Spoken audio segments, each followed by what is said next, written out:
السلام علیکم ورحمۃ اللہ وبرکاتہ۔ الحمدللہ رب العالمین والعاقبۃ للمتقین والصلاة والسلام علی سید الانبیاء والمرسلین، اما بعد۔ یا ایہا الذین آمنوا کتب علیکم الصیام کما کتب علی الذین من قبلکم لعلکم تتقون۔ احباب جی قدر، آج کا ہمارا ٹاپک ہے کہ کن چیزوں سے روزہ جو ہے وہ ٹوٹ جاتا ہے۔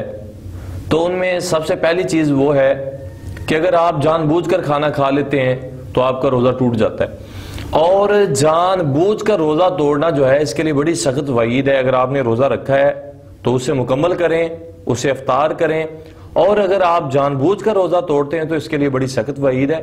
ہاں، کوئی مجبوری، کوئی ایسا شرعن عذر نہ آ جائے کہ جس کی وجہ سے آپ کو روزہ کھولنا پڑ جائے، روزہ ختم کرنا پڑ جائے۔ اس کے علاوہ اگر آپ جان بوجھ کر کھاتے ہیں تو اس کے لیے بڑی سخت وعید بھی ہے، اور آپ کا روزہ بھی ہے وہ بھی ٹوٹ جاتا ہے۔ نمبر 2 کہ اگر آپ اپنی بیوی کے ساتھ ہم بستری کرتے ہیں تو ہم بستری کرنے کی وجہ سے آپ کا روزہ جو ہے وہ نہیں رہے گا، بلکہ آپ کا روزہ جو ہے وہ ٹوٹ جائے گا۔ اس کے بعد اگر بندہ خود حلق میں انگلی لگا کے قے کر لیتا ہے، ایک تو ہے کہ خود بخود قے آ گئی ہے، تو اگر خود قے آ جاتی ہے تو اس سے روزہ نہیں ٹوٹے گا، اور اگر بندہ جان بوجھ کر اپنی انگلی کے ساتھ حلق میں انگلی لگانے سے یا کسی اور طریقے سے انسان خود قے کرتا ہے تو اس سے انسان کا روزہ جو ہے وہ ٹوٹ جاتا ہے۔ اور اس کے بعد اگر کوئی بندہ سگریٹ نوشی کرتا ہے، حقہ پیتا ہے، اس طرح بیڑی وغیرہ، اس طرح کی جو بھی چیزیں ہیں اس کو استعمال کرتا ہے تو اس سے بھی اس کا روزہ جو ہے وہ ٹوٹ جائے گا۔